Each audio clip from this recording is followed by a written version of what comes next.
How to block text messages on iPhone. First, let's open the Messages app on your iPhone.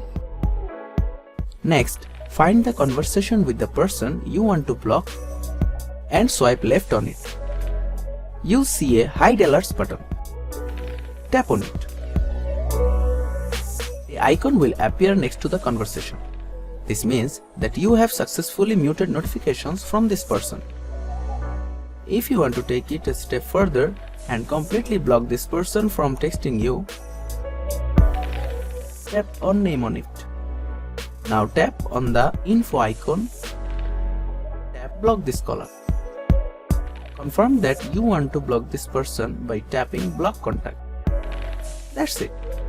You have successfully blocked text messages from this person. Thanks for watching.